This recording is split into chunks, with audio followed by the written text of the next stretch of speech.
É um grande prazer estar com todos vocês aqui, tendo uma forte expectativa que, de maneira muito especial, o Senhor, Ele deseja se revelar a nós.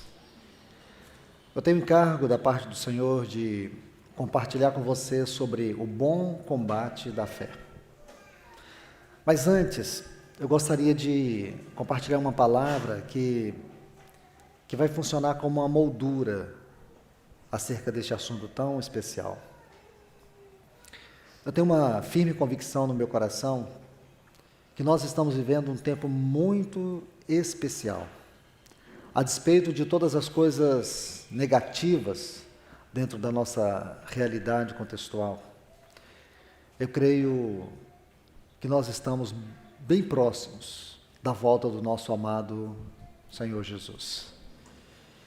E esse é um tempo, mais do que nunca, onde precisamos exercer um profundo discernimento, onde nós precisamos estar bem atentos a todas as coisas, especialmente como o Senhor está reivindicando a sua igreja, como Ele está atraindo ela para Ele mesmo, como Ele deseja alcançá-la de maneira especial. Porque antes que o nosso Senhor volte, algumas coisas, especialmente no que concerne a igreja, elas precisam acontecer. E o Espírito Santo, ele trabalha persistentemente para que todas estas coisas sejam concluídas. O Espírito Santo, ele trabalha com o propósito de despertar a igreja para que ela compreenda o seu verdadeiro chamamento celestial.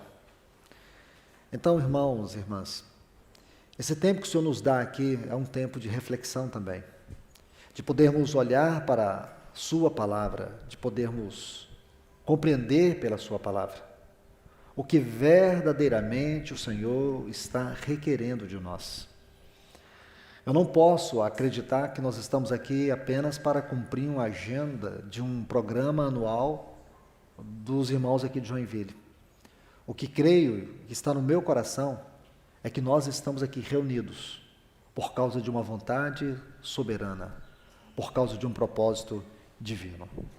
A única coisa é que esses irmãos, eles são instrumentos de Deus e que este lugar, que todas essas coisas e arranjos feitos aqui, funcionam como meios pelos quais o Senhor nos reuniu para falar ao nosso coração. Então, vamos estar aos pés do Senhor, vamos pedir a Ele que nos ajude. Vamos pedir a Ele que ao final deste encontro, nós possamos sair como saiu Jacó lá do vale de Jaboque, você se lembra? Ele saiu mancando, porque a articulação da sua coxa foi ferida. A articulação da coxa é um dos nervos mais duros do corpo humano. E foi ali que o Senhor tocou. E Jacó ficou com aquela marca. A articulação da sua coxa ficou ferida. Que nós possamos sofrer um profundo impacto do Senhor naquela parte mais dura da nossa carne. E possamos dizer para o Senhor mesmo: Senhor, Tu me vencestes, Tu prevalecestes. Eu estou aqui quebrantado em Tua presença. Eu também não posso acreditar que vocês estão aqui simplesmente para participar de um encontro que muitos de vocês vêm todos os anos, gostam e voltam. Eu não posso olhar para isso. Eu tenho que acreditar que aquelas mãos furadas do nosso Senhor Jesus conduziu cada pessoa a este lugar de maneira especial. Como o Senhor diz lá em Oséias: eis que eu atrairei para o deserto e lhe falarei ao coração. O que eu creio é que o Senhor trouxe cada um de vocês aqui porque Ele deseja falar aos seus corações. Amém? Então vamos primeiro para essa moldura, quero colocar assim, essa moldura deste assunto. Talvez você, ao ouvir essa palavra, se pergunte: o que tem a ver o assunto que nós estaremos vendo hoje aqui em Hebreus com o combate da fé? Mais à frente você vai entender. Aquilo que o Senhor um dia disse para Pedro: o que eu faço agora você não entende, vai entender depois.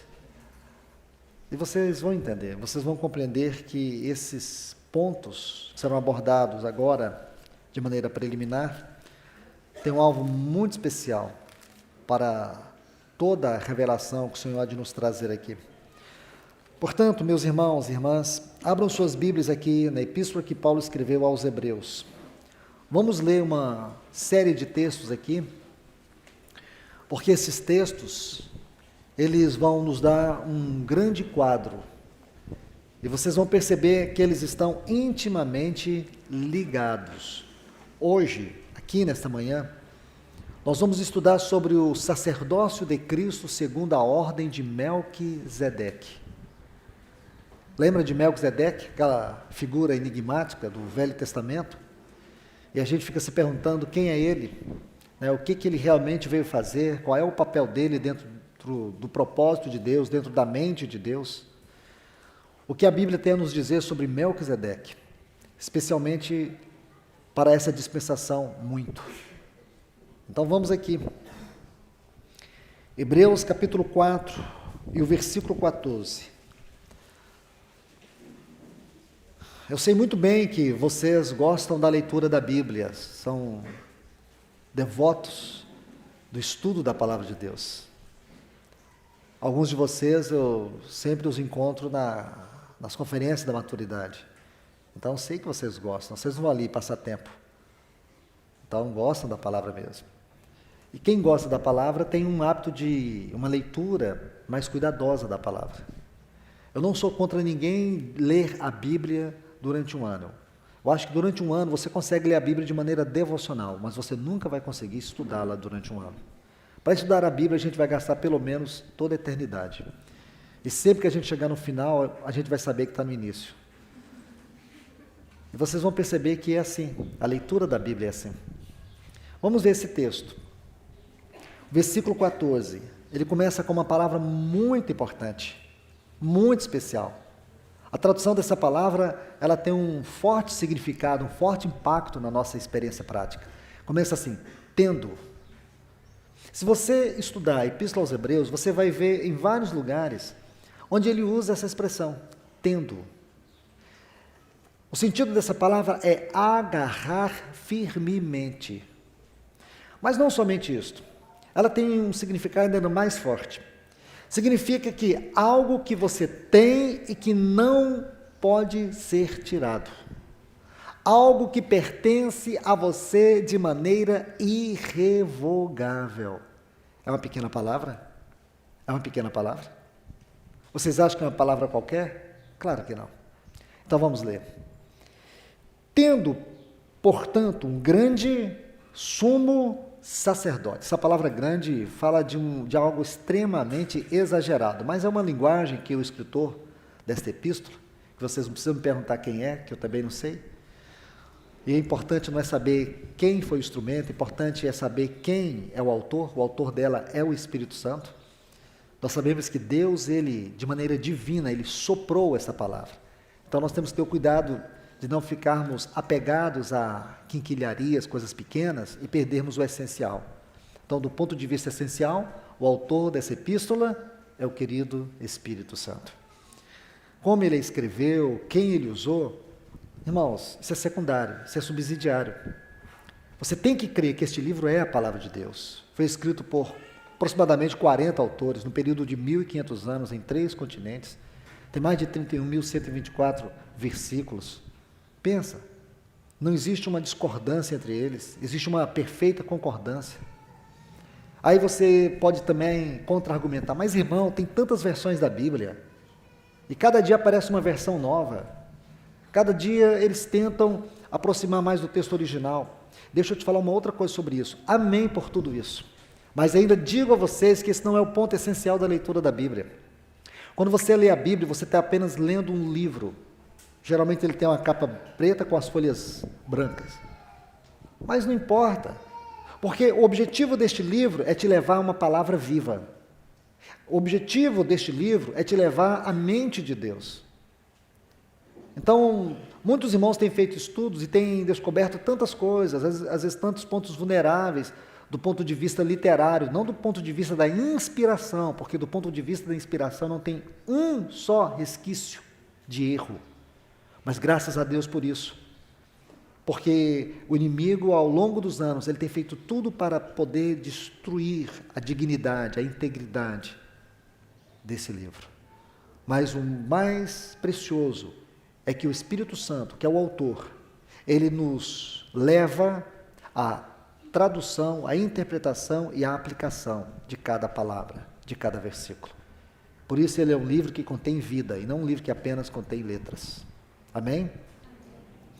Então, tendo, portanto, um grande sumo sacerdote, quero que vocês observem essa frase, que ultrapassou, que penetrou através dos céus, Jesus. E eu quero que você observe essa expressão Jesus, porque na Epístola aos Hebreus, ela tem uma singularidade. Se você observar na Epístola aos Hebreus, sempre que este autor coloca o nome Jesus, o Filho de Deus, tem uma singularidade, porque ele quer apontar para a pessoa e obra humana de Cristo Jesus. A integridade do caráter desta pessoa.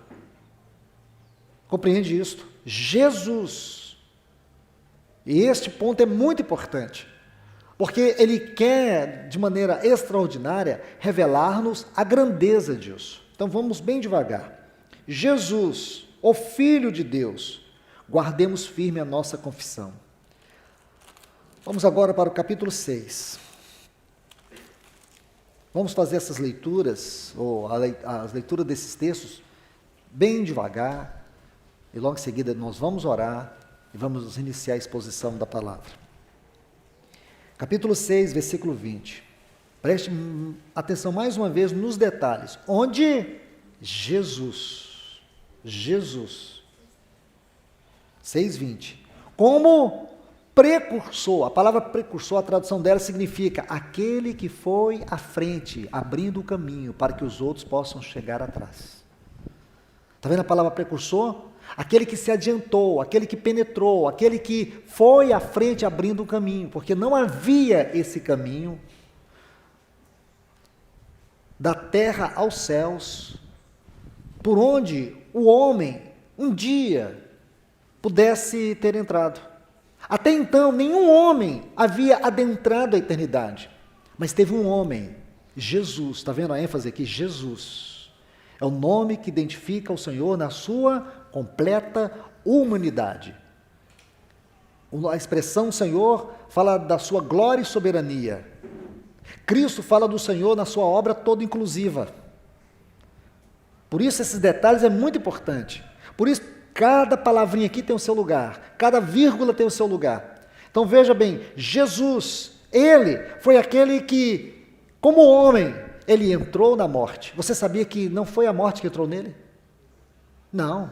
Quando ele estava lá na cruz, ele foi o Cordeiro perfeito, aquele homem que viveu a vida íntegra, do ponto de vista moral, diante do Pai. Aquela vida alcançou tamanha aprovação, que lá na cruz, ele que havia passado por 6 julgamentos, lembre-se disso? 6 julgamentos. Ele que havia sido preso por volta de meia-noite, e às 3h estava lá naquela cruz, crucificado. Segundo um historiador chamado, não foi um historiador, ele foi o diretor do Instituto Médico Legal de Nova York, Frederico Zugibe. Ele gastou 40 anos para fazer a autópsia do corpo de Cristo. Acho que vocês não entenderam, mas vou repetir. Ele gastou 40 anos para fazer a autópsia do corpo de Cristo. Ele queria entender a morte de Cristo. Sabe quanto tempo que ele gastou? 40 anos. E ele escreveu um livro, A Crucificação de Cristo. E ele conta detalhes. Ele estudou durante anos em Israel. Ele foi em cada lugar, ele estudou cada ponto, ele foi procurar na história, na arqueologia, tudo que envolvia a morte de Cristo. Então ele diz que quando eles colocaram ele deitado naquela cruz, a forma de crucificação foi uma das maneiras mais terríveis que os romanos criaram para condenar uma pessoa. Então ali os braços do crucificado tinham que ser esticados como a corda de um violino, e um cravo era transpassado nas suas mãos. Seus pés eram flexionados e colocados postos sobre um sobre o outro, e ali um grande cravo transpassava os seus pés. De forma que quando ele era levantado na cruz, todo o seu esforço, todo o seu peso ficava sobre aqueles pontos onde estavam os cravos. A dor era insuportável. De maneira que para ele respirar, é como se toda a dor fosse se multiplicando. Geralmente, aqueles condenados evitavam falar, mas o nosso Senhor proferiu 7 palavras. Aquelas 7 palavras são as palavras mais profundas que nós podemos encontrar nos evangelhos. Aquelas frases, às vezes nós lemos de maneira tão natural, mas o que está por detrás delas. Você vai entender que algumas delas eram cânticos de louvor. Quando ele diz assim, tenho sede. Aí todo mundo achava que ele estava com sede de água. O que um condenado ia fazer com um copo de água? Para que ele serviria um copo de água? Ele estava cantando o Salmo 42, como suspira a costa pelas correntes de água, assim a minha alma tem sede de ti. A sede dele era do Pai, não era de um copo d'água. Seu anelo era pelo Pai. Então você vai ver ali que todo aquele período, irmãos, o nosso Senhor estava naquela cruz, como homem perfeito. E ali, quando ele entrega o seu espírito ao Pai, ele diz, Pai, em tuas mãos eu entrego o meu espírito. Então naquela hora, ele entrou na morte. Quando ele entrou na morte, ele matou a morte, ele venceu a morte. Ele entrou às profundezas do abismo. Ele foi lá e tomou as chaves da morte do inferno das mãos de Satanás. Ele desceu como homem perfeito, como homem aprovado diante de Deus. E depois, Paulo vai dizer que Deus o ressuscitou. Vou dar um texto para vocês. Eu disse para vocês que ler a Bíblia demora, não demora? Vocês estão achando que eu sou prolixo, mas não sou prolixo. É assim que você vai ler na Bíblia. Porque à medida que você abre um texto, outros textos vão se abrindo, outras vertentes vão se abrindo, e você vai vendo, meu Deus, tem tantos textos dentro de um texto. É claro, porque você está tocando a palavra de Deus, e não conhecimento. Você está tocando vida. Então, quando você vai ver isso aqui, ele como precursor, ele entrou. Mas como foi que ele entrou? Antes de entrar além do véu, antes de ultrapassar todos os limites dessa esfera sideral, antes disso, ele entrou na morte. Ele venceu a morte. E nele nós vemos a morte da morte. Ele entrou às profundezas do abismo. Ali ele expôs, como diz Colossenses, capítulo 2, versículo 15. Mas seria tão bom se a gente lembrasse do 14, né? O 14 diz assim, que havia um escrito de dívida que era contra nós. Sabe o que é isso? Lá em Israel, quando alguém tinha uma dívida e não conseguia pagar, suponhamos que eu tivesse uma dívida com o Paulo. Aí o Paulo chegava no sacerdote e dizia que eu não tinha como pagar. Aí o sacerdote Maírton ia dizer para ele, olha Paulo, você pega a dívida do Luiz, coloca na porta da casa dele. Aí o Paulo ia lá na minha casa, com o sacerdote Maírton, e colocava toda aquela minha dívida. De forma que se vocês passassem ali, todos vocês saberiam o tamanho da minha dívida. Que vergonha para mim, que vergonha para os meus filhos, que vergonha. Todo mundo está vendo as minhas dívidas. Eu estou exposto ali, de maneira indigna, envergonhado. Aí Colossenses 2,14 diz assim, que ele pegou o escrito de dívida que era contra nós e cravou lá na cruz do Calvário. Agora o 15 que eu quero citar para vocês, diz assim, e tendo despojado todo o principado e potestade, os expôs publicamente ao desprezo, quando deles triunfou na cruz do Calvário. Amém? Então foi isso que o nosso Senhor fez. Ele expôs Satanás ao desprezo. Ele levou Satanás à vergonha. Um texto que corrobora com esse é Efésios, capítulo 4, quando diz que aquele que desceu, que subiu, é o mesmo que desceu. Então o que ele fez? Ele levou cativeiro. O que é levar cativo o cativeiro? É uma linguagem cultural. É uma linguagem que ela tem a sua realidade dentro daquele contexto. Quando um poderoso general ia para uma batalha, e quando ele voltava com os seus capitães, ele dizia assim para eles, peguem aquele rei derrotado, peguem todos os generais derrotados, amarrem-nos todos, arrastemo-nos todos. E quando eles entravam na cidade, a cidade, o povo saía para fora da cidade, fazia aquelas fileiras com palmas nas mãos. E à medida que aquele rei vencedor ia entrando, O povo ia levantando as palmas, e abaixando, e saudando ele. E ele entrava com sua cabeça erguida, sua cabeça de vitória, de um vitorioso. E todo o povo regozijava por ver o seu rei vitorioso. É justamente isso que Paulo está dizendo, levar cativo o cativeiro. E Davi vai dizer no Salmo 24, levantai, ó porta, as vossas cabeças, levantai-vos, ó entradas eternas, para que entre o Rei da Glória. Quem é o Rei da Glória? É o Senhor forte e poderoso, Ele é o Rei da Glória. Está vendo isso? Não é lindo isso, irmãos? Esse é o nosso Senhor, é esse Jesus aqui. O escritor aos Hebreus quer que você veja isso, ele foi o precursor, ele foi à nossa frente. E o Pai o ressuscitou. Paulo, quando vai falar disso, quero mostrar um detalhe muito especial para vocês. Quando Paulo vai tratar disso, ele esgota o seu vocabulário, lá em Efésios capítulo 1, versículos 19 a seguir. Ele vai dizer assim, e qual a suprema grandeza do seu poder para conosco os que cremos, segundo a eficácia da força do seu poder. Algumas pessoas chamavam Paulo de anacoluto, ele cometia anacoluto. O que é isso? Exagero na linguagem, é uma crítica literária. Então algumas pessoas quando estudavam Paulo, dizia, Paulo é um sem noção, ele não tem noção do espírito literário. Ele vai dizer alguma coisa, ele exagera, ele vai empilhando superlativo a superlativo. Isso do ponto de vista literário é algo reprovável. Não precisa escrever dessa forma, não precisa fazer tamanha exposição de um assunto com exagero de palavras. Mas Paulo, irmãos, às vezes ele ficava como que anestesiado, quando ele tinha revelação profunda de alguma coisa. Quando ele teve a revelação da ressurreição de Cristo, ele vai dizer assim, qual a suprema grandeza? A palavra suprema vem de um vocábulo que significa uma força extravasante. Depois ele vai dizer assim, grandeza, uma outra palavra, megaton, é uma unidade comparativa a uma explosão, não sei quantos milhões lá de dinamites. Aí depois ele vai usar outra palavra. Qual a suprema grandeza da força? A palavra aqui é cracia. Alguns traduzem como a força verbal que um advogado usa para colocar um réu em liberdade. Aí ele fala assim, qual a suprema grandeza da força do seu poder? É isso mesmo? É interessante que você vai ver que essa palavra poder que ele usa aqui é dunamis, é a força explosiva da dinamite.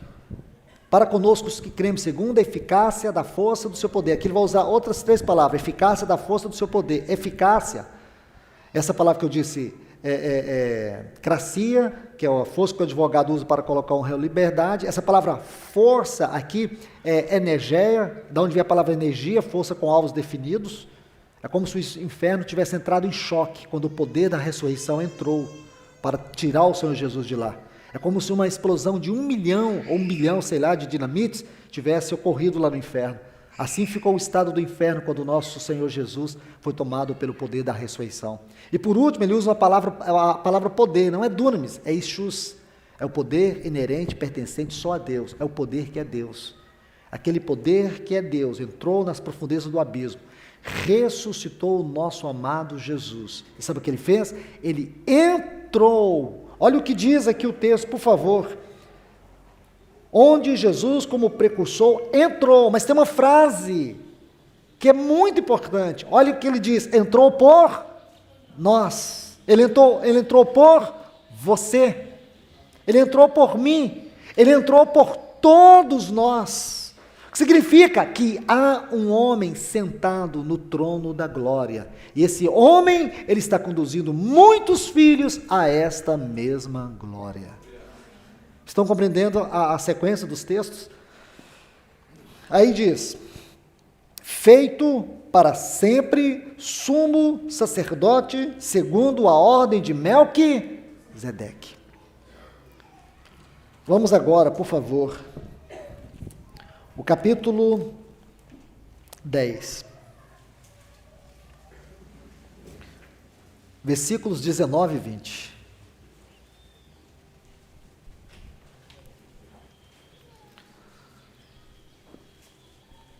Aí ele vai começar assim, portanto, dependendo do ponto de vista da interpretação de alguns, essa é uma cláusula conclusiva. Dependendo da maneira como você vai expor o texto, ou os textos, vai ser uma cláusula explicativa. Então ele diz assim: portanto, irmãos, tendo, novamente aquela palavra que eu chamei a atenção de vocês, tendo inteira liberdade, eu estou usando a versão Reina Valera. Então veja, talvez na sua Bíblia está assim, tendo, portanto, ou portanto, tende vós intrepidez. A tradução dessa palavra intrepidez fala de ousadia, de uma firme segurança, de uma liberdade destemida. Agora, observe, portanto, irmãos, tendo inteira liberdade, está vendo aqui? Inteira liberdade, segurança, ousadia. Esta frase também, ela dá a ideia de estar, ela também tem significado, estar estreitamente unido a alguém. Ela pode ser usada assim também, dependendo do seu contexto. Aí diz, estreitamente unido, ou tendo segurança, tendo liberdade, para entrar no lugar santíssimo, pelo sangue de Cristo Jesus. Aqui nós temos o presente ativo perfeito de etio, que significa qual é o motivo, o que motivou, o que causou esta grande obra que nos permite entrar com tamanha segurança, sem culpa, sem acusação, no lugar santíssimo, o sangue de Cristo Jesus. Irmãos, escute bem, eu estou lendo, a gente não está fazendo nenhuma exposição ainda, mas eu quero que vocês capturem tudo isso. Versículo 20, pelo vivo e novo caminho que Ele nos abriu, veja que todos os textos focam isto, entrou por nós, penetrou além do véu, nos abriu através do véu, ou seja, da sua carne. Agora você vê essa frase da sua carne, ela configura perfeitamente com o nome Jesus, porque está tratando justamente disso, da sua obra humana. Meus irmãos e irmãs, vamos encerrar agora com o versículo 25. Está assim, não deixando de nos congregar, como é costume de alguns, mas exortando-nos, e tanto mais quanto vedes, que aquele dia se aproxima. Amém? Leitura longa, né? Vamos orar. Pai, no nome de Jesus, Senhor, nós estamos aqui descansados aos Teus pés, na certeza que o Senhor cuida de nós.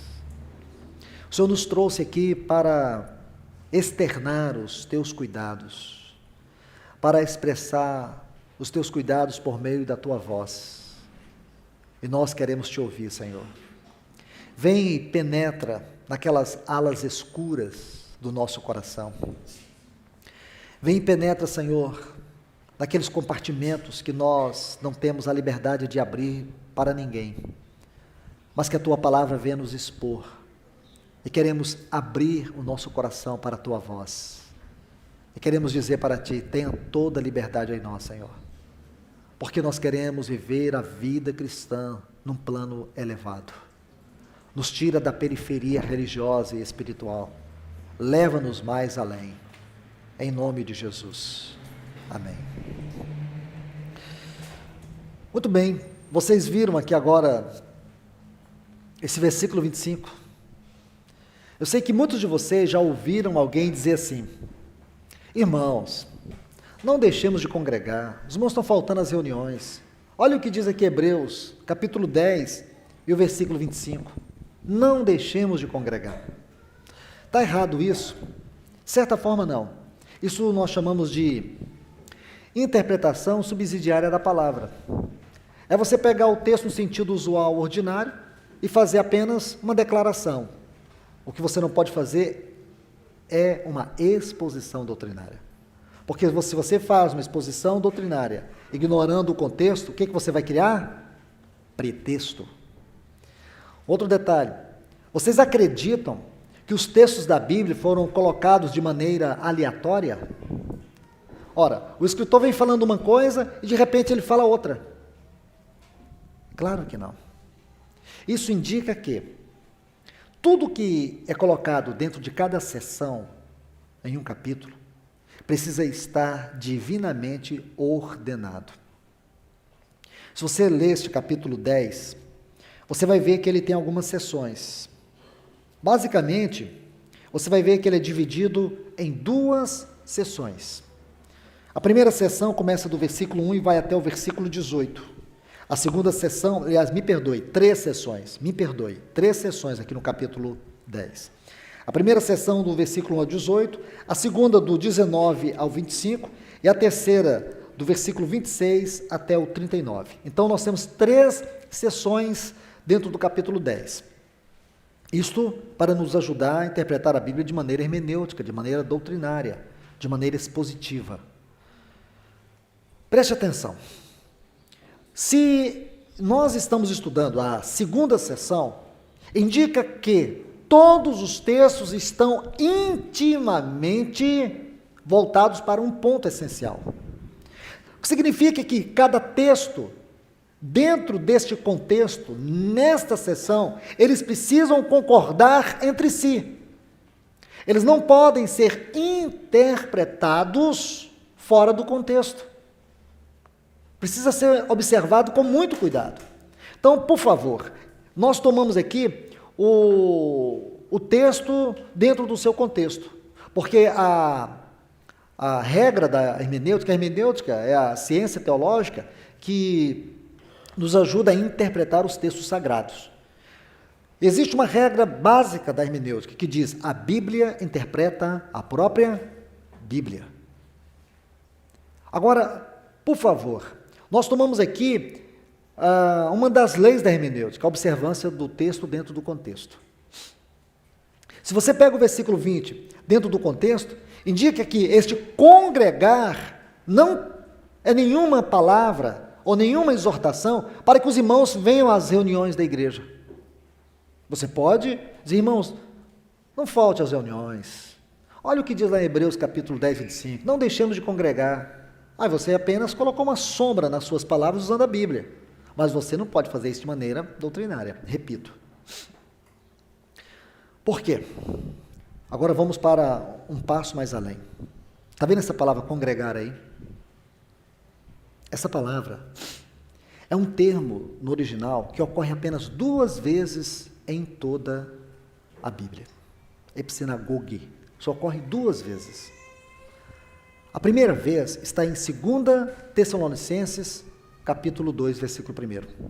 Agora, preste atenção na harmonia como o Espírito Santo dispõe para nós estas coisas. Preste atenção. Olha aí, 2 Tessalonicenses, capítulo 2, o versículo 1.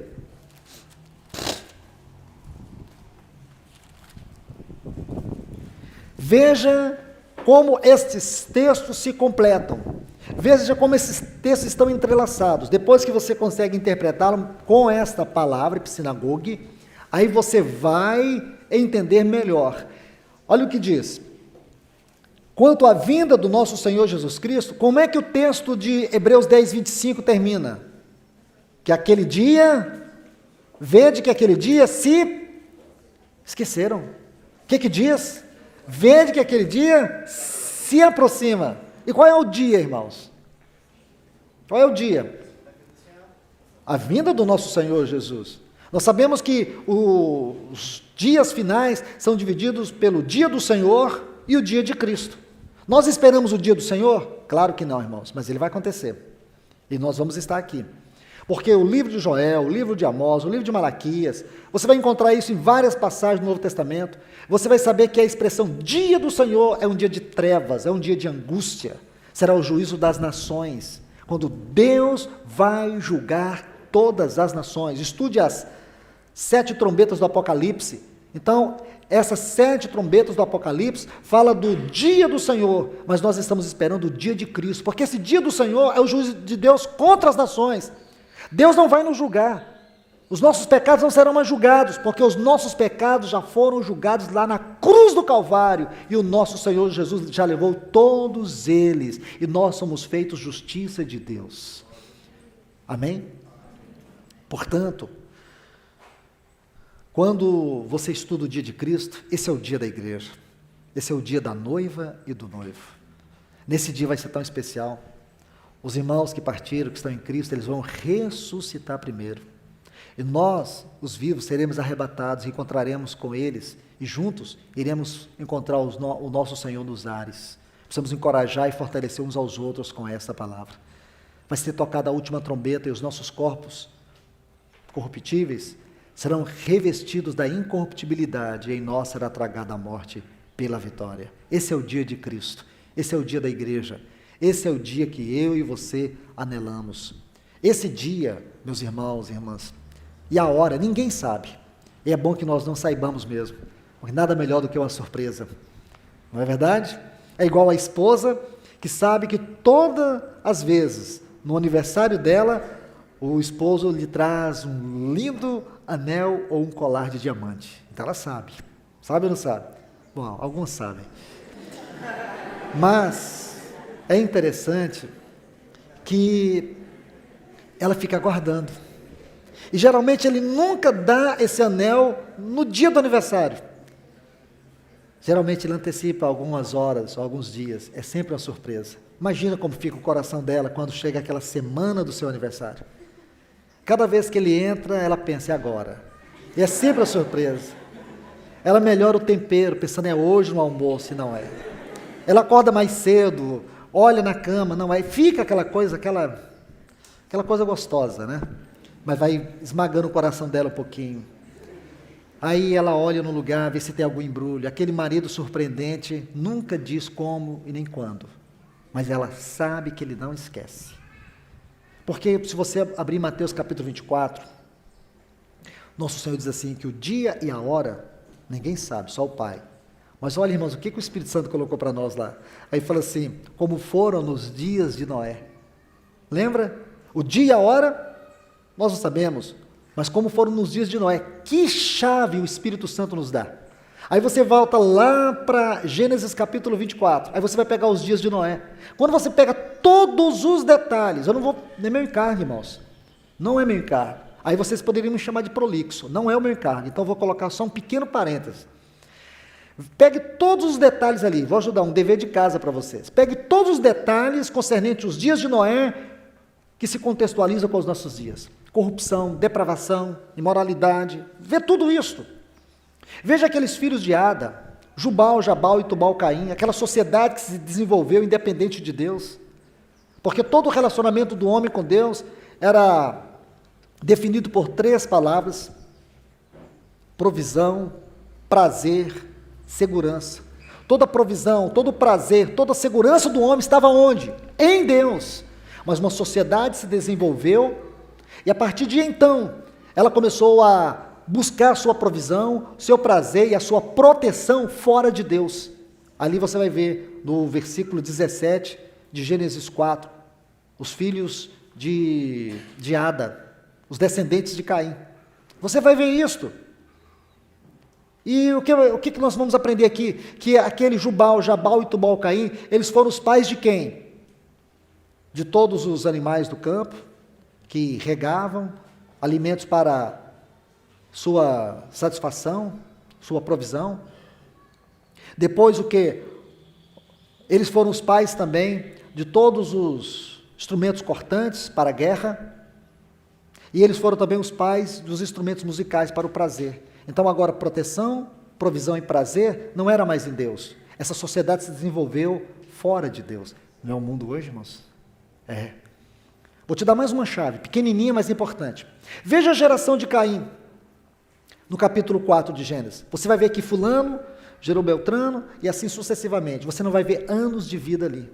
Só diz que alguém gerou alguém só. Mas quando você pega a geração de Sete, diz que alguém viveu tantos anos e gerou alguém. Capítulo 5. Tudo tarefa de casa para vocês. Então, se você estava frustrado porque não tem praia, agora tem muita coisa para você fazer à tarde. Agora veja que coisa mais interessante. Capítulo 4, capítulo 5. Uma geração não tem genealogia, a outra geração tem genealogia. Essa geração de Caim não tem, porque para Deus essa geração ela está morta. Não é assim que Deus olha essa geração perdida? Uma geração morta. Para Deus eles não estão vivendo, podem estar vivos, mas não estão vivendo, porque não vivem para Deus. Porque a verdadeira vida, ela tem um aspecto divinamente relacional, é a vida com Deus. Paulo fala isso em Efésios 2, separados de Deus, sem Deus no mundo, você está morto. Se uma pessoa está morta, é assim que ela está, sem Deus. Um outro detalhe, você vai ver também alguns detalhes positivos. Enos, uma geração que começou a invocar o Senhor. O sentido no hebraico ali, uma geração que procurou atrair o Senhor para si mesmo. E depois você vai ver um outro detalhe sobre Enoque, um homem que durante 365 anos ele andou com Deus. Isso é positivo também. Um outro detalhe também positivo, Enoque teve um filho, qual o nome dele? Matusalém. Então, se vocês gostam de matemática, gostam de cálculo, é bom estudar sobre Matusalém, porque você vai pegar do dia que Matusalém nasceu até o dia que ele morreu. Quando ele morre, no ano que ele morre, começa o dilúvio. Embora eu tenha isso detalhadamente, mas eu só posso dar isso para vocês se vocês prometerem para mim que vai passar algum tempo estudando sobre isso. Aí depois eu dou mastigado para vocês, vocês vão ver, especial demais. Mas não adianta ficar curioso se vocês não estudarem. Agora preste atenção, sabe o que significa o nome Matusalém? É um nome que no hebraico é difícil de traduzir, mas os eruditos estudaram esse nome, chegaram à conclusão muito interessante. Significa assim, resumindo, em síntese, quando esse menino nascer, começará o dilúvio. Ele tinha uma profecia estampada no rosto dele. Ele era filho de quem? Daquele que andou com Deus. Porque se você andar com Deus, Deus vai revelar o mais profundo do coração dele. Deus vai revelar os dias. Você pensa que a vinda do Senhor vai ser uma surpresa? Você vai achar que nós estamos aqui andando e de repente, puf! Não. Essa geração caracterizada por esses três homens, Enos, Enoque e Matusalém, ela é descrita lá em 1 Tessalonicenses capítulo 5, versículo 4. Paulo diz assim, preste atenção. Ele diz, irmãos, vocês não estão em trevas para que esse dia, como ladrão, vos apanhe de surpresa. A mesma coisa que João fala ali em Apocalipse. Ele diz assim, que vigiai para que esse dia não chegue a vocês como um ladrão de surpresa. Você sabe o que é a palavra vigiar? É manter o território guardado. Escute, olha o que Paulo diz, que esse dia de Cristo, ele não vai ser uma surpresa para nós, porque nós não estamos em trevas. Então, à medida que o nosso Senhor estiver bem perto de nos buscar, você vai ver o gozo. É como se a gente estivesse lendo a Bíblia com a mão e o jornal na outra, dizendo, meu Deus, está se cumprindo tudo. Você sabe que a Bíblia tem 1817 fatos proféticos. 1817 fatos proféticos. 28% da palavra de Deus é profecia. E você sabe que, dependendo de como você olha, se você acha que a igreja vai passar pela grande tribulação, a quantidade é uma. Se você acha que ela não vai passar, a quantidade é outra. Mas, em resumo, falta menos de 20 profecias para se cumprir. Estão vendo, irmãos? Isso não é maravilhoso para nós? É. Ou você está preocupado em terminar a faculdade? Claro que não. Às vezes a preocupação é muito natural.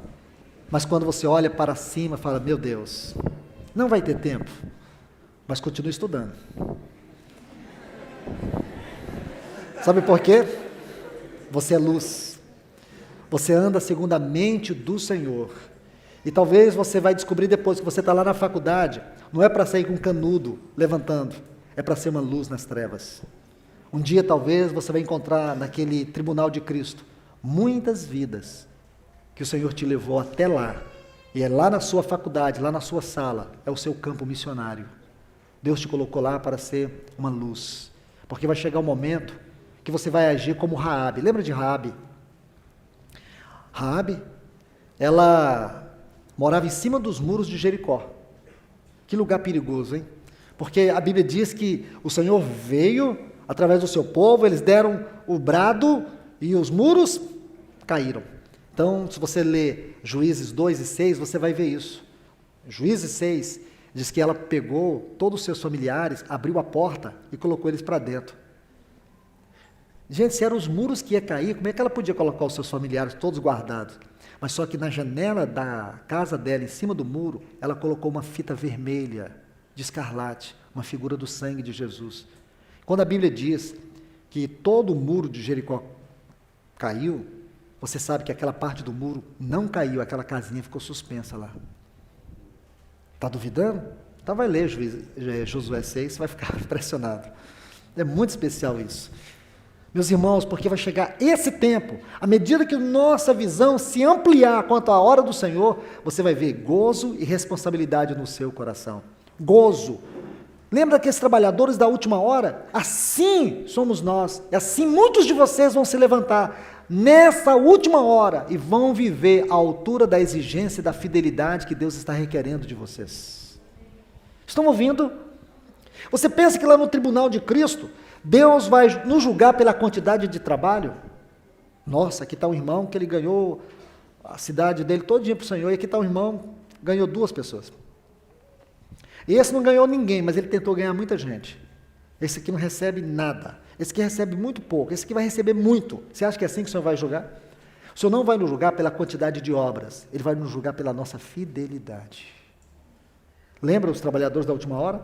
Quando o Senhor passou o dia todo chamando pessoas para a sua vinha, aí diz que faltando poucos minutos para terminar aquele período de trabalho, aquele turno de trabalho, o que ele fez? Ele chamou alguns para trabalhar.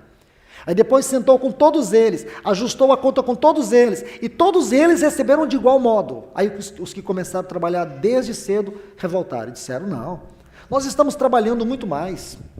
Nós trabalhamos muito mais. E por que nós que trabalhamos tanto vamos receber o mesmo que esses que trabalharam poucos minutos? Está vendo, irmãos, como é o Senhor? Ele não vai nos julgar pelo tempo e nem pela quantidade de trabalho, mas pela fidelidade. Então você vai ver, um dia o Senhor vai despertar sua fidelidade a Ele, e você vai ver o quanto o Senhor vai te usar grande e poderosamente nesses dias. Você vai descobrir que o propósito de Deus na sua vida é muito maior do que os desejos que você tinha de ser alguém, de fazer algo, qualquer outra coisa.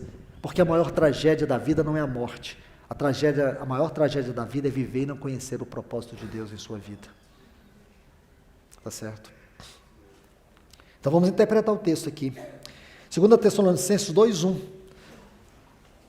Quanto à vinda do nosso Senhor Jesus Cristo e a nossa reunião com Ele. Sabe essa frase? Reunião com Ele.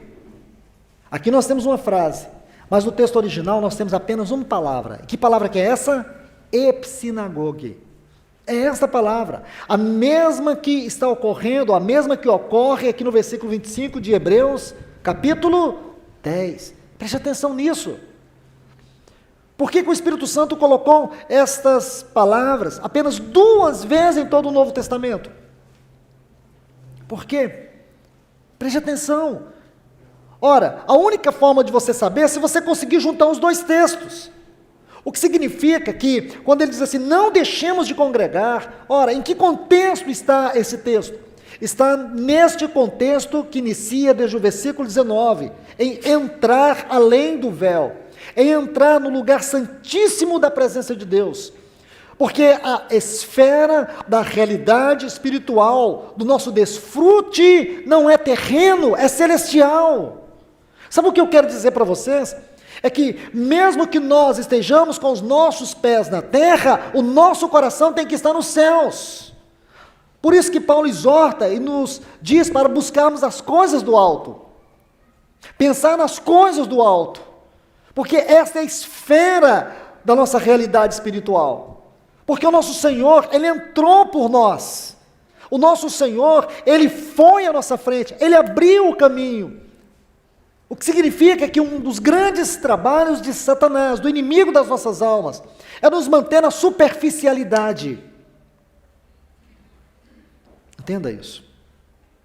Uma das mais terríveis obras do inimigo é manter você na superficialidade. É levar você a viver uma vida cristã medíocre. Ouça isto. É te encher de um estado de culpa devastadora. Quantos de vocês estão aqui nesta manhã esmagados pela culpa.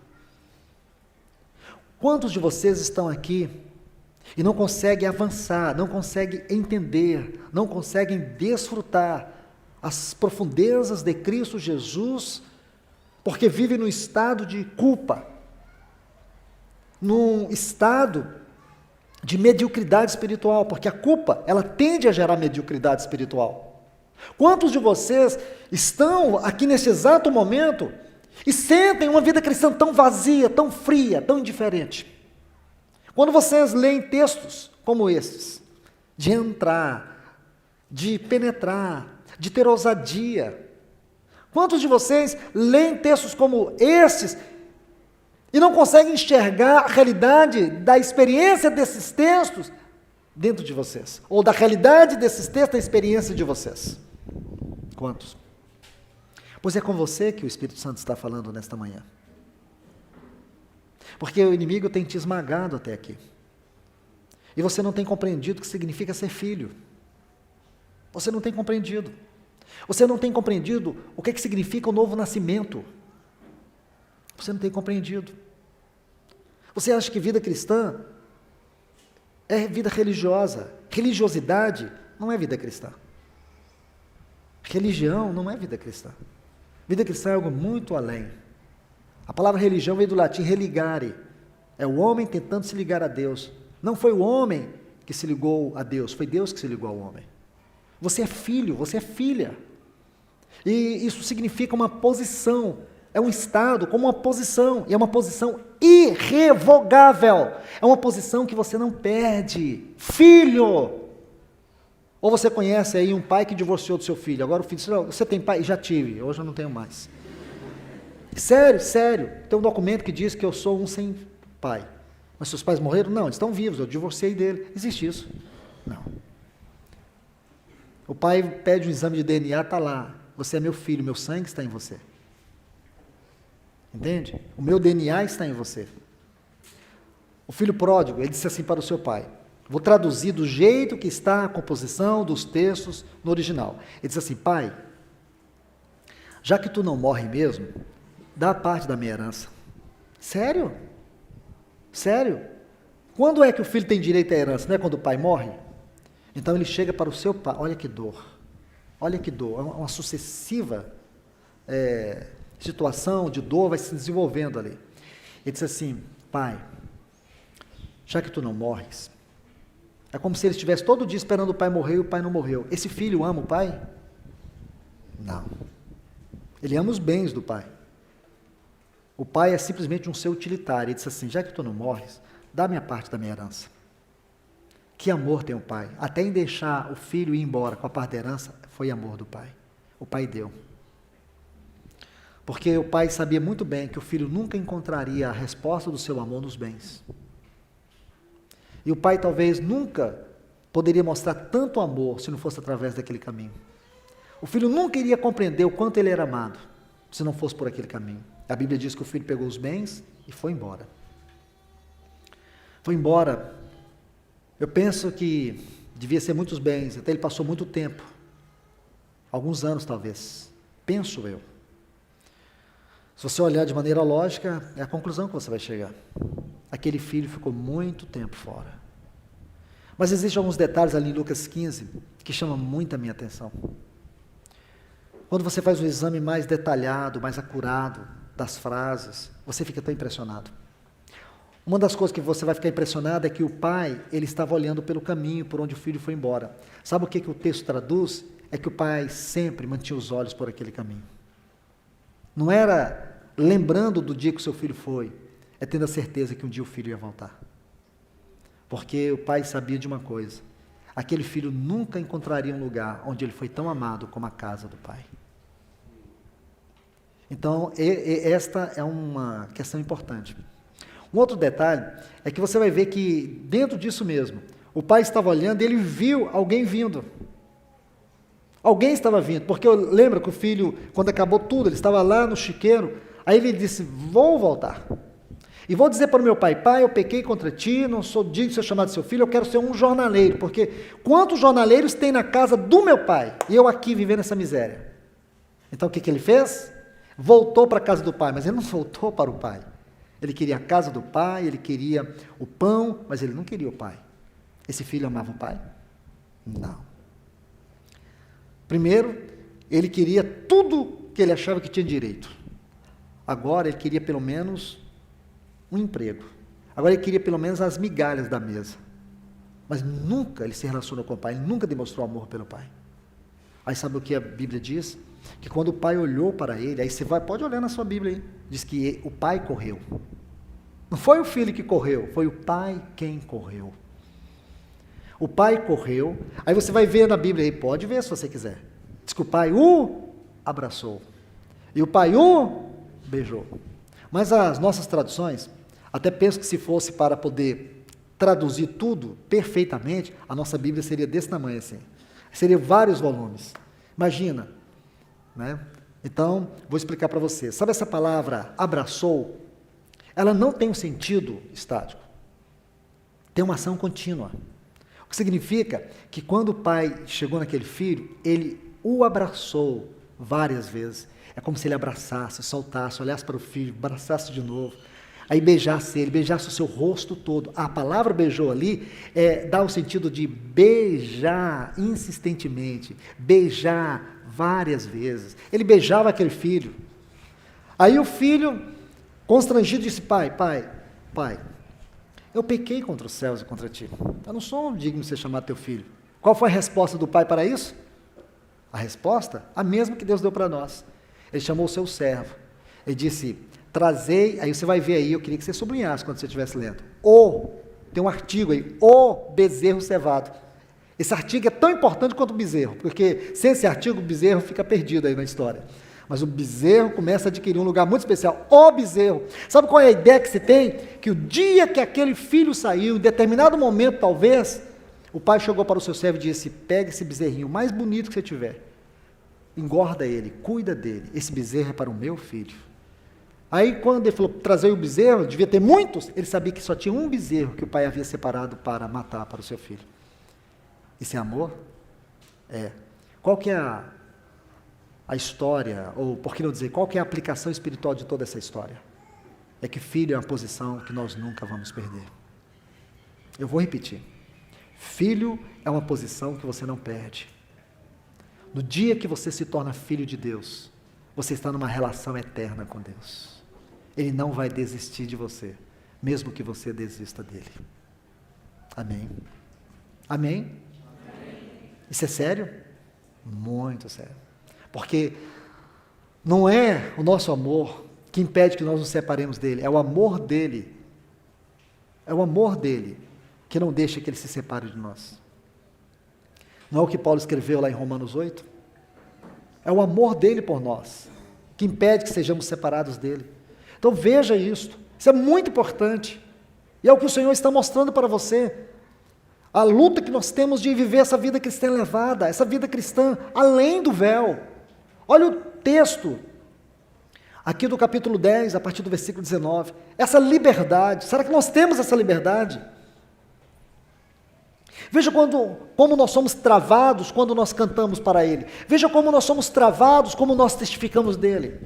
Veja que muitas vezes a vida cristã é vivida dentro de um vácuo, nós vamos no vácuo da multidão, está todo mundo indo, eu vou também. Essa espontaneidade, essa liberdade, essa alegria, este gozo em se viver a vida cristã, muitas vezes não é visto em nós. Nós perdemos a realidade dessa fragrância da vida de Cristo. Nós deixamos de ser essa carta lida, como disse Paulo em 2 Coríntios, capítulo 3. É o trabalho do Espírito Santo, é nos constituir uma carta. Primeiro, no capítulo 2, a partir do versículo 14, ele fala da fragrância, do perfume da vida de Cristo que tem que exalar de nós. Aí no capítulo 13, 2 Coríntios, ele vai tratar de um tema muito especial. Ele vai tratar do ministério do Espírito de maneira singular. E você vai ver aqui que o ministério do Espírito, especificamente nesse capítulo 3, ele vai concluir no capítulo 4, versículo 7. Se você ler o capítulo 3 e for até o capítulo 4, versículo 7, o versículo 7 do capítulo 4, ele vai falar do grande tesouro em vasos de barro. E a gente fica bisbilhotando a Bíblia dia e noite para saber que tesouro é esse. O tesouro é isso, o tesouro é aqui. O mesmo princípio vai se aplicar aqui. Você não pode criar imaginações com a Bíblia de maneira doutrinária. Você pode ficar imaginando aí, flutuando nos seus pensamentos, como você quiser, mas se você for fazer uma exposição, observe princípios. Porque quando você observa princípios, você vai descobrir uma verdade impressionante da mente de Deus. É como se você sentisse o que Paulo sentiu quando ele escreveu aquilo. Quando ele teve a revelação daquilo, você vai sentir o que ele sentiu. Então, se você começar a ler o capítulo 13 de 2 Coríntios, ele vai falar do ministério do Espírito. Aí ele vai contrastar o ministério do Espírito com o ministério da lei. O ministério da lei produziu morte, mas o ministério do Espírito produz vida. Ele vai fazendo esse paralelismo. Então, ele vai dizer no versículo 18 que nós estamos sendo transformados de glória em glória. Eu estou sendo muito rápido nessas exposições, mas é porque eu não quero me deter muito nisso, mas só para você entender o que o Espírito Santo está fazendo e deseja fazer na nossa vida, porque a gente fala muito de transformação, fala muito de conformação, muitas vezes não sabemos na prática o que é isso, a gente acha que é uma palavra que define tudo, é uma palavra que define tudo, mas o que significa o conteúdo dessa palavra? Qual é o sentido prático dessa palavra? Isto, o ministério do Espírito. O ministério do Espírito é justamente isto, magnificar, glorificar a obra de Cristo no nosso caráter. Então aqui ele está falando do que o Espírito está fazendo sobre o ministério, esse ministério dele. Aí ele vai dizer isto. Então, por favor, vem comigo que eu vou ler os textos com vocês, só para a gente passar por eles. 2 Coríntios 3, quero que vocês leiam isto.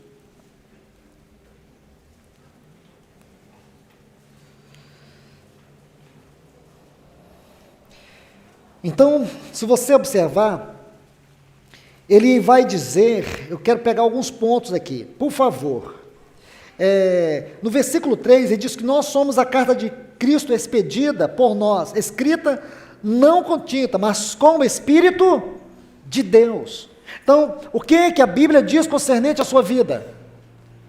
A Bíblia diz que você é uma carta. Amém? Você é uma carta. E que carta é essa? É a carta do Espírito. E para que serve essa carta? Para que o mundo leia Cristo em você. Lá na sua faculdade, lá no seu trabalho. Você pode não querer, você pode achar que você é um rascunho do inimigo, mas você não é, você é uma carta de Cristo. Satanás sempre quer dobrar essa carta e jogar no lixo. Não creia nisso. Satanás quer fazer de você um rascunho, mas você não é um rascunho dele, você é uma carta de Cristo. Por favor, veja isso. Aí, ele diz isto, mas tem um detalhe que eu quero que você veja. Versículo 6. O qual nos capacitou como ministros de uma nova aliança, servos de uma nova aliança, não da letra, mas do Espírito, porque a letra mata, mas o Espírito vivifica.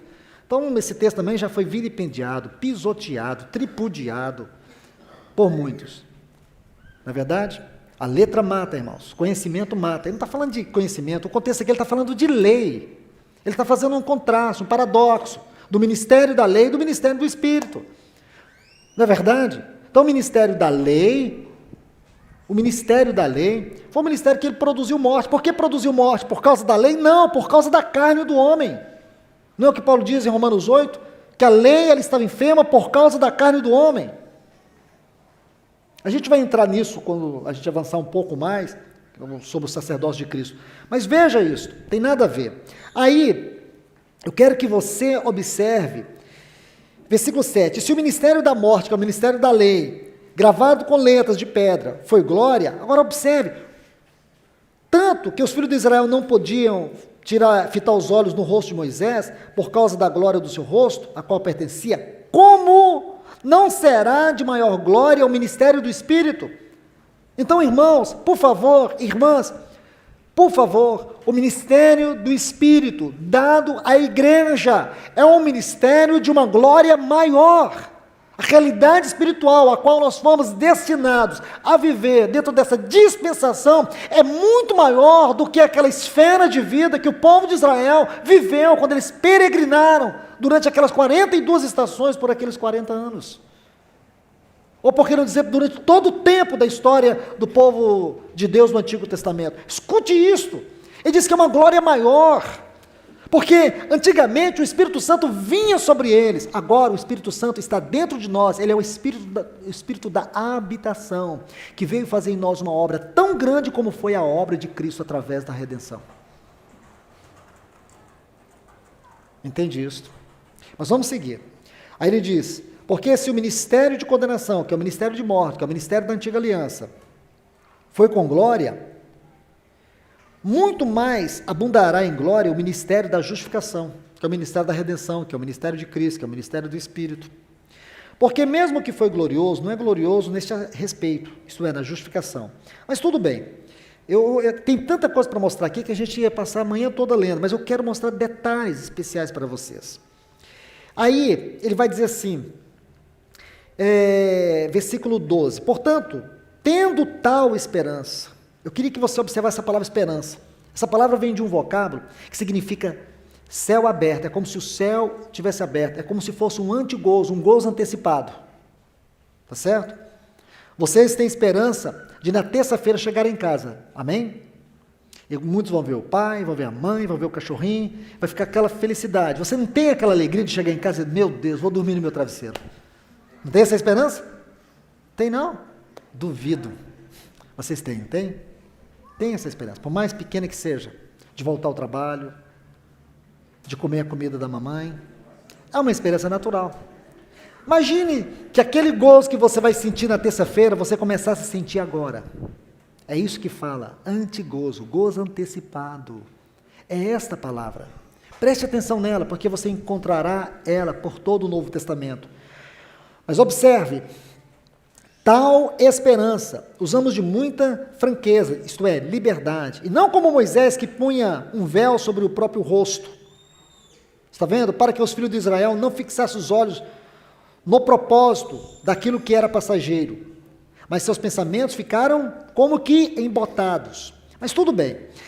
Versículo 16, mas sempre que alguém se converte ao Senhor, o véu é tirado. E isso significa que agora eles têm uma visão da glória mais ampla do ministério do Espírito. O que significa o véu tirado? Uma visão mais ampla do ministério do Espírito. Aí ele diz assim,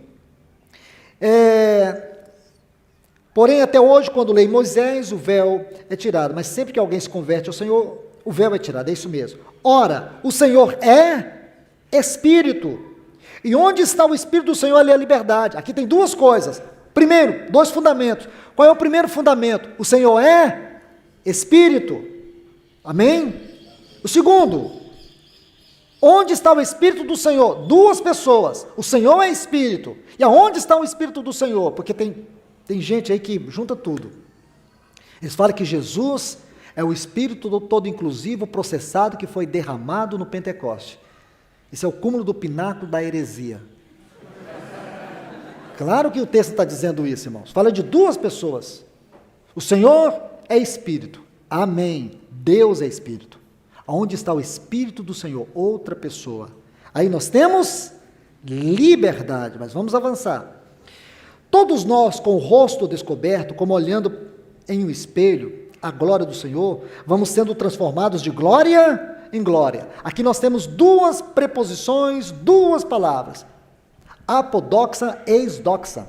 Se você pegar essas duas preposições, lindo demais, porque a primeira mostra da onde um ato procede, e a segunda, aonde o ato conclui. Somos transformados de glória em glória. O que significa somos transformados de glória? Essa frase é linda, porque ela nos arremete para Efésios 1:4. Que diz assim, assim como nos escolheu nele antes da fundação do mundo para sermos santos e irrepreensíveis perante ele, e em amor nos predestinou para a adoção de filhos por meio de Cristo Jesus. O que quer dizer esse texto? Esse texto vai nos mostrar um ato soberano e glorioso de Deus. Vou tentar explicar isso de maneira muito simples. Houve um tempo, não sei se a gente pode chamar isso de tempo, mas houve um tempo, por causa da nossa mente limitada, onde Deus Pai, Deus Filho e Deus Espírito Santo viviam entre eles, na mais absoluta perfeição de relacionamento, de afeto e de amor. Onde não havia nada, onde não havia ninguém. Teve um escritor que chegou muito perto disso, João. Ele disse assim: no princípio era o Verbo, e o Verbo era Deus, e o Verbo estava com Deus. Então aqui nós vamos ver algumas coisas, coinerência e coexistência do Verbo eternamente com Deus. Então, não havia nada, mas teve um princípio. Por que princípio? Porque até onde a nossa mente consegue alcançar é princípio. Então, se você olhar para trás, né, então a eternidade não tem princípio, mas ela se torna princípio até onde a nossa mente começa a funcionar, olhando para dentro da eternidade. Então, nesse princípio, onde a nossa mente alcança, o que João mostra? Que o pai e o filho viviam numa perfeita relação de afeto, de amor. Aqui os pais capadócios, quando eles traduziram, interpretaram esse texto, eles ficaram impressionados, porque quando diz assim, o Verbo estava com Deus, estava com, proston theos, eles ficaram impressionados com isso. Como que o Verbo estava, como que o Filho estava no Pai? Isso para eles era um nó. Aí os pais capadócios, Gregório de Nissa, Gregório Naziano, muitos outros, eles buscaram uma palavra no grego chamada pericorese, peri em torno, corese dança. Aí eles entenderam que era como se houvesse uma eterna dança de glória entre o pai e o filho, onde eles viviam um para o outro, tributando amor, afeto, eternamente, onde o pai tinha no seu filho toda a sua satisfação, todo o seu prazer. O pai não tinha necessidade de nada, porque tudo estava naquele filho para ele. Deus nunca sentiu necessidade de criar, e nem de amar algo ou alguém, porque tudo o que ele desejava estava naquele filho. Aquele era o filho eternamente perfeito do seu amor. Bonita essa história, né, irmãos? Bonita para eles, e nós? É lindo isso, para o pai e para o filho. Mas imagina, irmãos, que tem um detalhe muito especial. É uma composição poética tão grande que você não vai encontrar palavras humanas adequadas para explicar isso. É Efésios 2. Lembra de Efésios 2? Eu creio que vocês se lembram sim. Ali está, irmãos, a explicação desta de glória, essa frase de glória. Diz o seguinte, Efésios 2 começa assim: e vos vivificou, estando vós mortos nos vossos delitos e pecados, nos quais andastes outrora, segundo o curso deste mundo. Segundo o príncipe da potestade do ar, dos filhos da desobediência. Nós éramos filhos da ira, filhos da desobediência. Andávamos assim, andávamos segundo o curso deste mundo. Mas escute bem, nós vamos voltar para aquela eternidade, para aquela pericorese, onde o pai e o filho gravitavam numa eterna dança de afeto e amor eternamente. É apenas um sinal, é uma ponta, um pequeno vislumbre. Nós sabemos que é algo muito maior do que isso, infinitamente maior. Mas esses pais capadócios nos ensinaram a ver algo muito especial. O que significa é que nesse momento de profunda glória e harmonia, Deus olhando para aquele filho, e aqui que entra Efésios 2, a ideia que eu tenho é esta, Efésios 1:4 e depois Efésios 2, deixa eu tentar juntar isso aqui.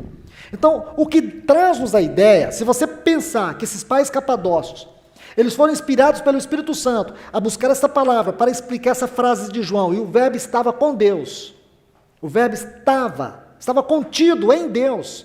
Aqui essa pericorese, eles estavam gravitando em torno deles mesmos, nessa dança de amor, de afeto. Aí você pega Efésios 1:4 que diz assim: assim como nos escolheu nele, em Cristo.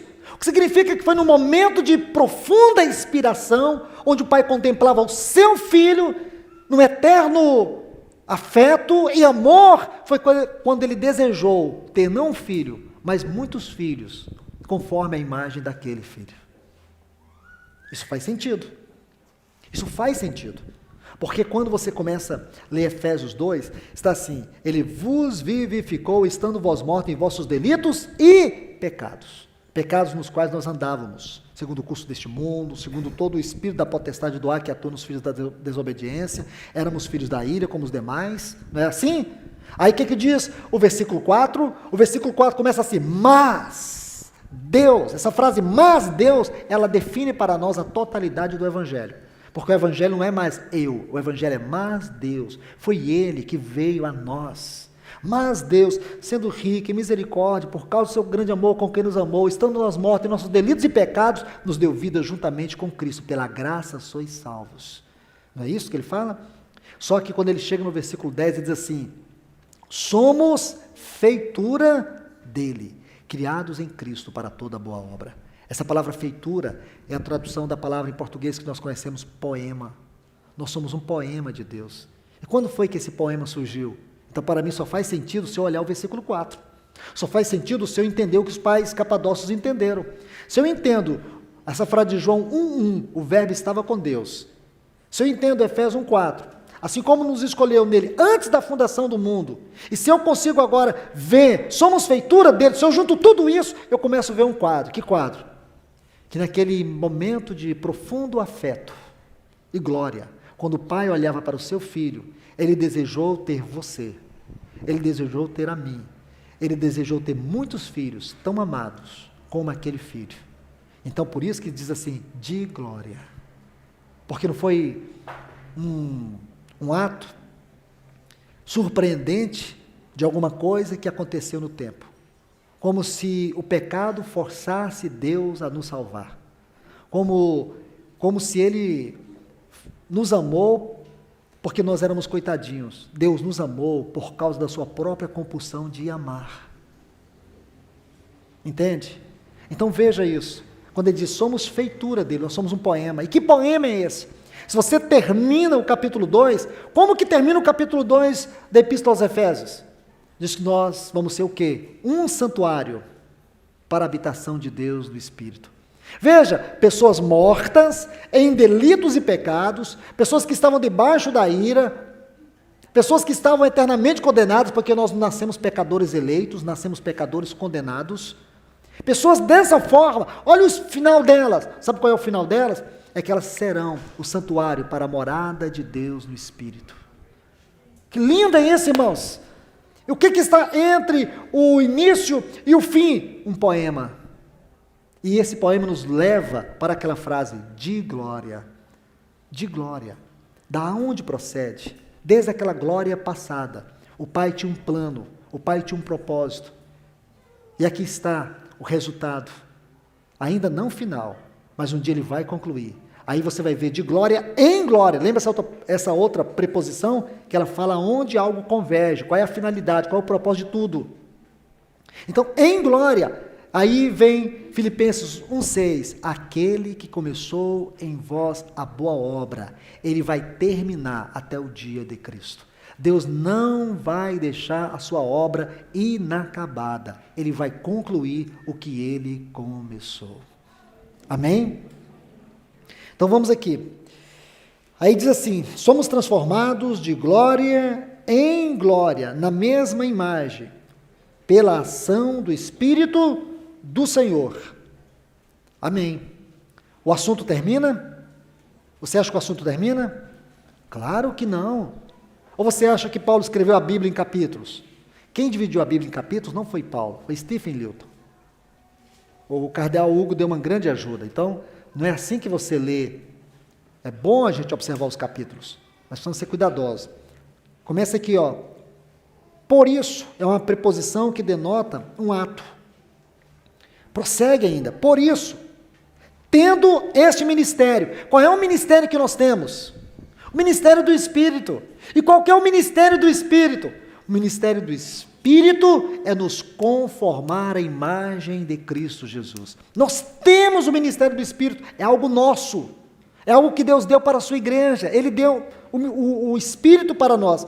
Mas sem entrar em detalhes, aí você vai chegar aqui no versículo 7, que começa aqui com uma conjunção muito especial, mas, está vendo aqui, mas, temos este, olha essa palavrinha este, porque está apontando para algo que havia sido falado. Temos este tesouro. Então, significa que o tesouro não está dentro do versículo 7. O versículo 7, ele vai expor o tesouro, ele vai apontar para o tesouro, mas temos este tesouro. Se você ler desde o versículo 2, do capítulo 3 até aqui, Nós não tivemos a oportunidade de estudar tudo, mas eu quero só sintetizar isso para vocês. Você vai ver que o tesouro em vasos de barro é o ministério do Espírito Santo, e que o ministério do Espírito Santo é este ministério onde Deus está nos transformando de glória em glória. Ele está aplicando tudo isso, ele está realizando esta obra. Olha o que ele diz: temos, porém, este tesouro em vasos de barro, para que a excelência do poder seja de Deus e não de nós mesmos. Não é lindo isso, irmãos? É impressionante isto. Este é o ministério do Espírito, ele foi dado a nós, ele está aqui. Então você tem que crer nisto. Você não pode aceitar, em hipótese nenhuma, que Satanás venha minimizar a tua convicção, a tua liberdade, a tua certeza, a tua esperança, de forma alguma. Você não pode aceitar que Satanás venha te sobrepujar, de forma que você venha perder esta confiança, esta certeza. Porque quando pecamos, quando falhamos, quando erramos, quando muitas vezes fracassamos, Satanás nos enche de culpa. E você sente que perde essa liberdade. Você sente que perde essa ousadia. Ele vai te roubando isto. Satanás, ele vai te roubando tudo isso, não somente roubando, mas vai minando tudo em torno de você. Você entra no estado de culpa. E o pior, que isto vai te levando a outros pecados, vai te levando a outras situações desastrosas. É como se você estivesse cavando uma própria sepultura espiritual. E os fracassos contínuos. E assim a vida cristã, ela vai se empobrecendo. Os valores espirituais roubados, as convicções tiradas. A presença de Deus já não é sentida. E as pessoas vivem a vida cristã mais com medo de inferno do que a certeza do que significa o céu. E que vida cristã é esta? É a vida cristã daquele filho pródigo que deixou a casa do pai. É aquele filho que deixou as riquezas do pai.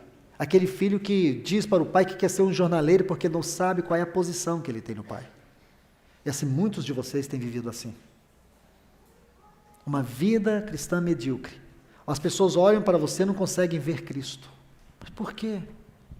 Você vai se contentar com isso? Não. Vocês fazem parte de uma geração extraordinariamente especial. Mardoqueu uma vez disse assim para Esther, Esther 4,14, quem sabe se para tal tempo como este fosses elevada rainha.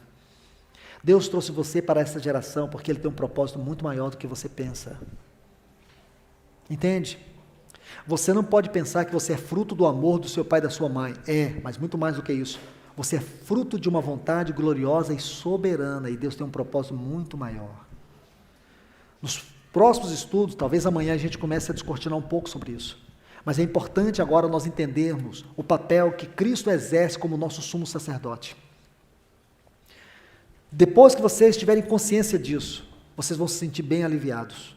Na segunda sessão eu quero entrar um pouco mais sobre este assunto. Vai ter um tempo agora, 10 minutos, e a gente vai entrar um pouco sobre o sacerdócio de Melquisedeque. Vamos orar. Pai, em nome de Jesus, nós te louvamos por esse tempo, Senhor. Te louvamos pela Tua palavra. Nós te louvamos pelo Teu Espírito. Que Ele tenha toda a liberdade aqui entre nós. Que Ele fale de maneira viva e profunda nos nossos corações. Que Ele possa penetrar com a Tua voz. E venha, Senhor, revelar tudo aquilo que tem atrapalhado a nossa liberdade de entrar no lugar santíssimo da Tua presença, a desfrutar a vida cristã nessa esfera mais elevada. Ajuda-nos. Nós te rogamos no nome do Teu Filho Jesus. Amém.